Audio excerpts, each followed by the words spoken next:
Alaskans, wherever you are, welcome to the Must Read Alaska Show. Coming to you from somewhere in Alaska. This is the place where we talk about, you guessed it, Alaska. Where we keep the mainstream media on their toes and where we are standing up for what's right in a world run by leftists. You can find out more by heading over to mustreadalaska.com and also checking out the Must Read Alaska YouTube channel for some really great content. But first, let's get this party started. Welcome, everybody, to the Must Read Alaska Show. I'm your host, John Quick, coming to you live from somewhere in Alaska. Hope everybody's having a phenomenal month of November. I want to give some awesome event news coming up. This Saturday, the Nikiski hardware store is having their annual Christmas extravaganza. So if you're in the Kenai Peninsula or wanting to travel to the Kenai Peninsula, it's a free event. Santa will be there, reindeer will be there. This is, I think, our 5th year doing it. It's just a blast. Seems like the whole town comes out, which is pretty awesome. Today I have a very special guest, Coach Stacy Segura. Welcome to the Must Read Alaska Show. Thank you. Well, this is going to be awesome. So Stacy is the coach of the Nikiski girls volleyball team who just won the state championship. And it was a Cinderella type moment. They went from being in the losers bracket to coming all the way back to winning the state championship. And we're going to get all into that. But first, Stacy, tell me about what got you involved in volleyball in the first place. Well, I played volleyball all through middle school and high school at Nikiski. And I actually was more of a basketball player and did a lot of basketball camps and things like that. But I naturally picked up volleyball and became a starter as a freshman after our senior setter got injured. So I was put into that role. So I kind of picked up volleyball. It just came natural to me. And I played volleyball all through high school. I had an awesome coach. Actually, the coach that I had in high school was on the bench of the team that we beat in the championship game this year. So Nice. that was kind of cool. Full circle moment. He coached me in high school, and we had a couple undefeated seasons, but we never actually won a state title. We were expected to, and it just didn't work out for us. But then I graduated and came back to Alaska, and there was a job opening at Nikiski, and I was like, maybe I'll try coaching volleyball. I really do love it. I play with adults around the peninsula and things like that, and I've had gone on travel teams and stuff. So I just really love the sport, and I want to share it with kids. So that's how I got started. Nice. Well, tell me about specifically how you kind of became the head coach. What was that journey? Did you always think to yourself, man, I kind of want to be a head coach of a volleyball team or a basketball team? I know that you're super competitive and you have family that are into sports and stuff like that. But was that something that you thought you were going to eventually do? And tell me what that journey looked like from being a player to then becoming the coach. Yeah, no, I never really thought that, I would be in the position that I am now. I started as a C team coach.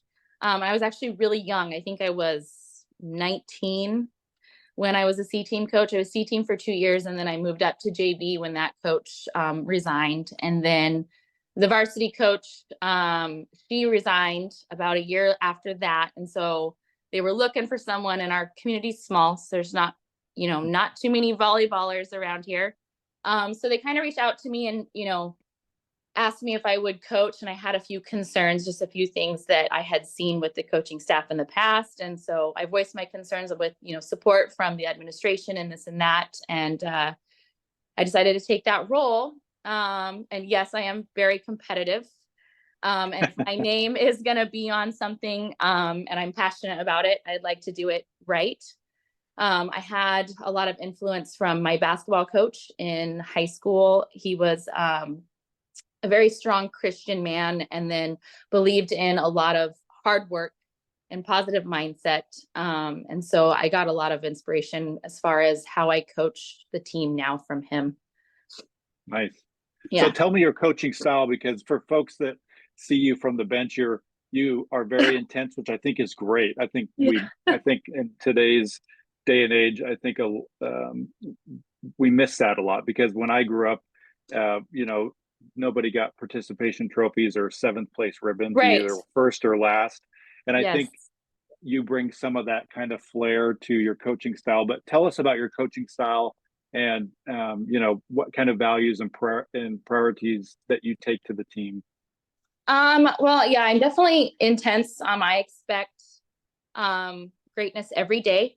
I tell the girls constantly, like, I want your best every single time you come to practice. And I know that that isn't a reality. So I try to be gracious when that doesn't happen. Although, I'm there trying to give my best every single day. I don't know.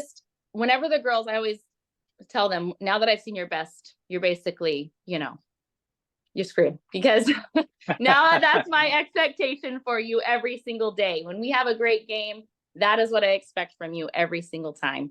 And it's hard coaching teenage girls. You get lots of attitude and this and that. You just have to learn how to, you really have to learn how to show some grace when they need it, but be tough when they need it. And a lot of times in tough situations, like for instance, the championship game, I had to make some decisions as a coach, like, you're not doing your job. I know you're a senior, but sorry, you're on the bench, and I'm going to replace you with someone else that's going to do that job. So I'm not afraid to do certain things like that to try and pull that out of the girls. And I tend to find that that works. The bench will motivate you. So That's awesome. So yeah. take us to that first game.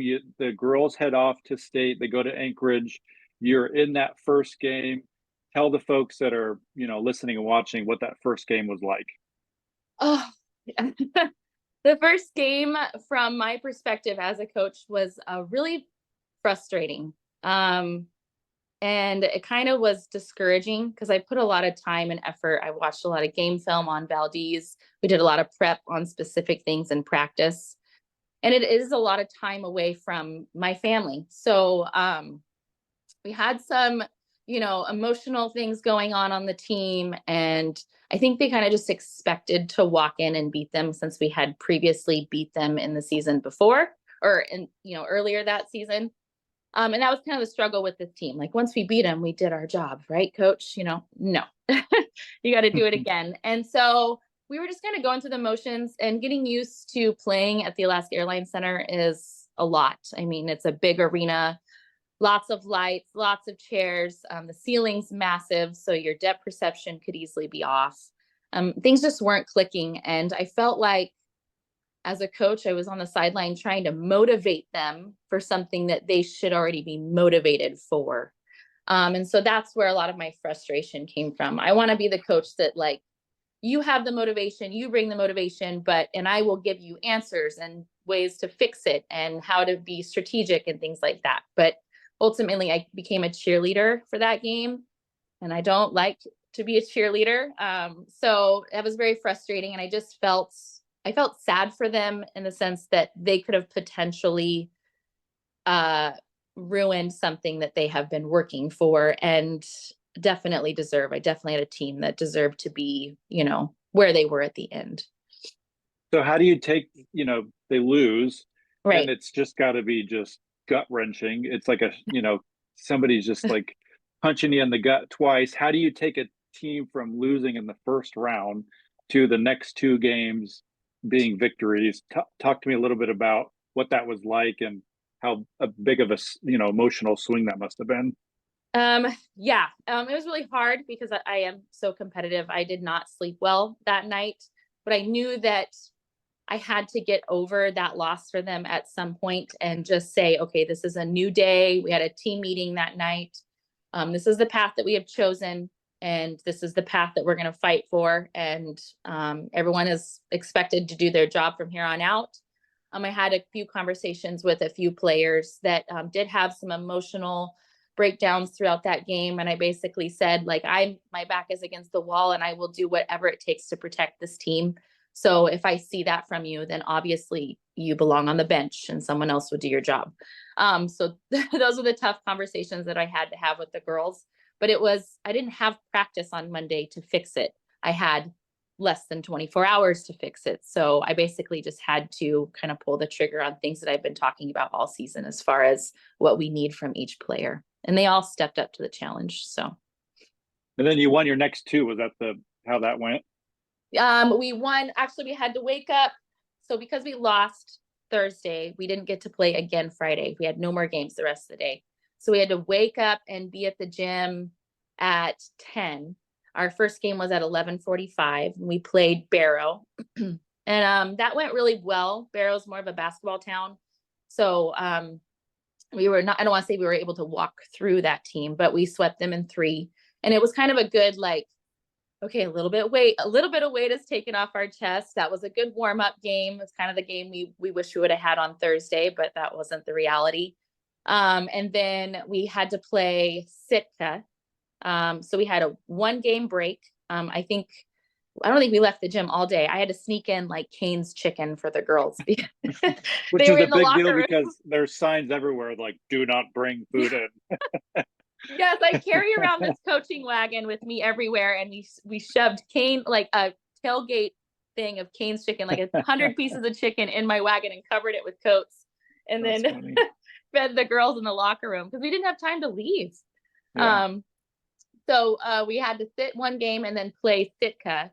And Sitka was ranked 3rd. So it was Kenai was ranked 1st. We were ranked 2nd, and Sitka was ranked 3rd in the state for 3A. And we hadn't seen Sitka all season. We haven't got to play them. So both teams had to be able to change or make adjustments on the fly without having any, experience playing each other. So that was a very up and down game. We won the first set, lost the second set, won the third set, lost the fourth set, I think is how it went. And then we won the 5th set. But yeah, it was an emotional roller coaster for sure. We tried some different rotations throughout that game. And that was a big win because we knew Sitka was going to be tough. So, and then what was the next one? It was after Sitka. Was there one in between the championship game? There was another one. We had 3 games Friday. 3 games. Yes, it was crazy. So after Sitka, we had to sit another game. And then we had to play Seward. And so, like I said, we got there at like 10 o'clock in the morning and we played and beat Seward in 4, but we didn't leave until like 9:30 at night. So it was Friday was long. It's a long day. Yeah. And definitely by the 3rd set against Seward, the girls, I felt bad. I turned into a motivator again, kind of a cheerleader on the side, but it was a different kind because these girls were exhausted. And it was more or less like, okay, your body doesn't want to move, but you've got to fight that, with your mentality. So we really need to focus on and really like use your brain to move instead of your body naturally doing it. So it was a struggle. And then we had, 3 or 4 girls that are just surviving off of cold medicine. So it was crazy. Red Bull and cold medicine and Cane's. Yes, mix it all together in a shake. Yes, right? No, that's literally what sums up their diet for the state tournament. But so the next day hits and did you have the championship game that next day, or was there a game in between the championship game and that? So because we dropped through the losers bracket, we had to play 1 more game. That's so right. The team, the team that lost in the semifinals Friday night would drop down and play us Saturday morning. And it was Valdez again, the team that we lost to on Thursday. And it was also the same exact situation that we were in last year. So it was us, Valdez, playing for 3rd. And then Kenai was waiting for the winner. And so it's exact same situation. But we had seen Valdez already. We've played them before. And I knew that we had a stronger team as far as talent. Like we had more talent. It was just a matter of, showing up and everyone doing their job. And I often say things like stay in your lane, like let the setters set, let the hitters hit. Defense needs to play defense. That Saturday morning game was a challenge. We were down 2-0. Right. the girls were really tired, still waking up. Like I said, a lot of them weren't feeling good from the night before. I mean, you've played so many games at this Oh, point through in yes. 2 days. It's just ridiculous. It's For 3 ridiculous. days. Yes. I don't think anyone has ever done this. Like, why did we choose this path? I got But tired just watching it. I wasn't even in it. I mean, I can't imagine how tired you and all the ladies were. It's just oh man, so malnourished and lack of sleep. Like, yes, so much worry and stress. But so you're down 2. we were down 2. And I kind of do this thing as, like, again, I became a motivator and I was telling them what they needed to fix. And in that second set, I kind of just sat down because I was like, you know what? Like, I've told them what they need to fix. They're not doing it. Ultimately, I'm wasting my breath. So I'm going to sit down and just let them figure it out. And a lot of people kind of see that as I'm like giving up on them, but I'm not. I'm more or less like, they are not using my knowledge. And so I'm going to sit this one out. So I sat down and we lost that second set, and then we huddled back up and I basically said, I'm tired of you guys coming up with excuses for your mistakes. You need to have fixes for your mistakes. And I basically put some girls in the spot, like, you can get to this ball because I've seen Kenai players get to this ball, or I've seen other players do this. So I know you can do this. And so I put them in that position, and they, again, stepped up to the challenge. And they won the next 3 sets, which is pretty incredible. And it was not like we just blew them out of the water. It was like we would gain a lead and then let them back in, and then gain a lead, and then, then they would take the lead. And so it kind of got it was a sketchy game. I did not like that game, but ultimately we won. Yeah, ultimately you won. And, going into the championship game, it was like a new team showed up that was like, you guys were playing really well, but Yes. then you go to this championship game and it's like you went from like playing at like a 9 out of 10 to like a 13 out of 10. I mean, it was just Crazy. obnoxiously ridiculous. Everybody Yeah. was like playing probably the best they've ever played in their whole lives. Yeah. And No. talk to me about those 4 games, because not only did you have to win 3 of them, but then because you came from the losers bracket, I hate to call it that, but that's what they call it. Yeah. You had to then go win a 4th game. So Right. for folks that maybe don't know how that goes, talk to me a little bit about how that championship game went. Okay, well, because of the way that we're playing in the tournament, I didn't really have any idea. I didn't have, like, I don't want to say I didn't have an expectation. I had an expectation for what I knew they could do, but I didn't know how this was going to go. Like, the way we were playing the whole tournament, we were so up and down emotionally, so up and down, physically. So I just was like, we're going to take this 1 point at a time. And we've often told the girls in practice, and we have a really good team this year. But I found that they kind of like to be casual with their ability. And so I told them that, like, our average is really good. Like, the way that we play on an average is really good, but we want you to be great. So you need to, like, exert yourself and step outside your comfort zone to make yourself great. And I think they really embraced that in the championship game. But yeah, we went in, I had no expectations as to how this was going to go. And my tactic in years past, whenever I've been in championship game, is to make sure that they do not focus on the win, because it's really easy to, like, imagine winning and celebrating and getting excited and having your community be happy for you and all this stuff. But I always say, like, you can't have that unless you get 1 point at a time. And so ultimately we need to really focus on 1 point at a time. And we have a lot of points we have to go through to beat this team. So yeah, 4 games with a lot of points. Yes. Yeah. What, like 75 and then like an extra 30 points on top of that. Yeah. So it was a lot. We knew we had, but the girls did a really good job buying into that concept of 1 point in the time. They really just made sure that point, that whatever it was, 1, 2, 3, 25, that they played as hard as they could for that point. And so that was the tactic going in, and they really bought into it. Everyone did their job. Everyone stayed happy. There were times when we were behind. There were times where it was point for point. there were times when we were really far ahead and we let them come back, but they really they didn't even look at the score. It almost looked like they didn't have like a care in the world. It was really incredible. They were like in the zone. It was pretty crazy to watch. It was incredible. You could see it, and you could almost see it on Kenai's faces. It was the opposite. Like everything that we took, it was almost like they had just a little bit of doubt. And I've seen that in my team as well. Volleyball is so emotional, and I can sense that there's something on or something off about my team almost right away.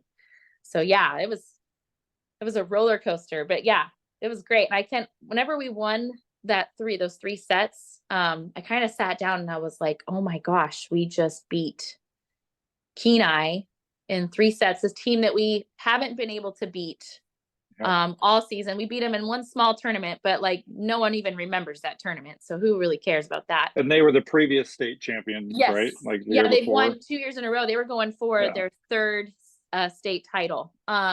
Good team, good coach. Yeah, great team, great coach. We have not beat them since 2019. They haven't lost they haven't lost a conference game since 2019.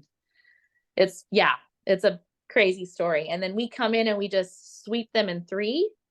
And I just sat down and I looked at my coaching staff and I'm like, I don't even care how this next game goes. We just beat Kenai in 3. But yeah, ultimately it came down to both teams having that first loss or having a loss. And then we had to do one giant game to 30 points to decide who is going to get that second loss in the true double elimination bracket. And so that's the a long final game. point. Tell me about that final point. Tell me about the final point and how big of a deal that was for you and the team. I was almost in disbelief. I remember looking at Avery Ellis, our setter, who is a redhead, fair-skinned young lady. And I remember when she looked at the score and it was 29-27. And I could see all the blood leave her face.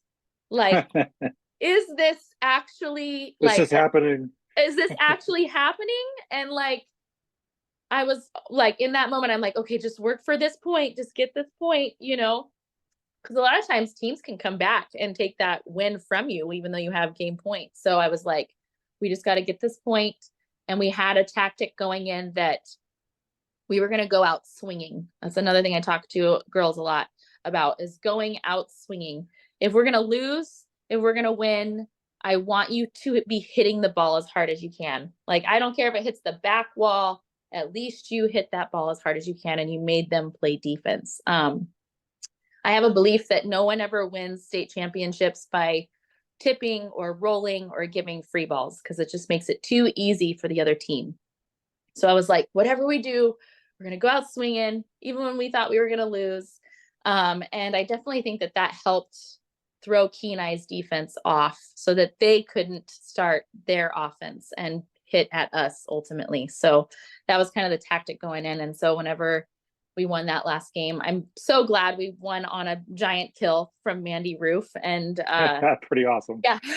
I was in disbelief. I couldn't believe what had just happened. I couldn't believe what I had just watched in my team, and everything that we've, really just hounded them about all season has just come at that one moment. And it was really incredible to watch. That's awesome. Yeah. So what's your biggest lesson you've learned as a coach from going 19 years old, coaching C team to now winning state championship? Oh gosh. My biggest lesson is I try to do a lot of self-reflecting. When my team loses, I have a tendency of putting it on myself. Like, what could I have done better? I'm trying to think of how I could phrase this. I just ultimately, you just need to have a lot of like faith and grace in your players, and just know that they trust you as a coach, and that I trust them as players, and to just do the best that I can for them, try to coach them each individually and then as a group. And so I talk a lot about, or I talk to my players about, how do you want to be coached? I've kind of made lots of deals with teams in the past about, okay, well, at practice, the doors are closed. And I feel like that's a safe space for me to really kind of, I don't want to say pick you apart, but like really correct you on things. And then when it comes to a game, I need to be more of a like encouraging, not so confrontational, but more encouraging and correcting, more of a loving side of things when the game is going, because they want to do well and they want to please us as coaches and they want to please their team. And so that has kind of helped me as a coach.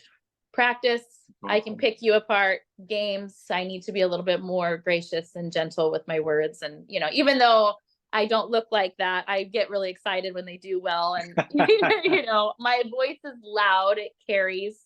And a lot of girls have to learn, like, that's just Coach's personality. She's not mad. She's not trying to be mean. I just have a very sharp, obnoxious voice. So there's going to be a lot of parents, and there'll be some students listening as well. Uh-huh. What's maybe like a number one trait or a top trait that coaches look for in an athlete? What's one of your top traits that you look for in an athlete? Maybe it's they're coachable or they got a good attitude or whatever. I'm sure there's something that you look for that's maybe, can be true with most of the top players that you've been around. Obviously skill is super important, but I am a firm believer in someone that can, like, volleyball is a game about mistakes. And so someone is going to ultimately make that mistake that ends the point. And so what I look for are, good, solid, skilled athletes, but an athlete that can make a mistake. And what's important is how they react to that mistake. Like, are you down on yourself when you make that mistake? Are you lashing out on your teammates because you made this mistake? Or are you just like, it's a mistake, move on, next one, because it's a game of mistakes. Whoever makes the most mistakes is going to lose. And I've learned that the stronger athletes that I've coached have learned to just let it go. We don't have a time machine. We can't go back to that point. We can't fix that mistake. The best thing you could do is just keep moving forward and have a positive mindset that how, or your coach can coach you through fixing that mistake. That's awesome. Well, 20-30 minutes here has gone by in a flash. Stacy, do you have any last minute thoughts here before we head off? Just that I'm super proud of the girls. I'm excited for our community. I'm excited for the volleyball program. I had a couple middle school girls, on our group chat, like, when does volleyball start? So that's just very exciting for me. It's exciting to share it with, like I said, the community. And we've got to go to the senior center, the elementary school. It's been awesome. So I'm proud of the girls and what they've accomplished. That's awesome. Well, folks listening in, if you just caught the tail end here, I want to encourage you to go back and listen to the whole thing. You'll get to hear a Cinderella story. Coach Stacy takes you through the Nikiski volleyball girls team who went from the losers bracket at state to winning the state championship from Kenai, who had won it the previous 2 years. It's a pretty awesome story. For folks that listen, watch, and read Must Read Alaska, if you want to help keep the lights on, just go to mustreadalaska.com. On the right-hand side, there's a little donate button. Every $5, $10, $100 helps keep the lights on here at Must Read Alaska. And if you want to, again, this weekend, if you're in the Kenai Peninsula or coming to the Kenai Peninsula, go to the Nikiski Hardware Christmas extravaganza. It's from 11 to 3. It's a free event. Santa will be there. Reindeer will be there. It's a pretty awesome community event. Everybody's invited. Stacy, thank you so much for coming on the Must Read Alaska show. Welcome back anytime. And until next time, I'm John Quick from somewhere in Alaska. Thanks so much.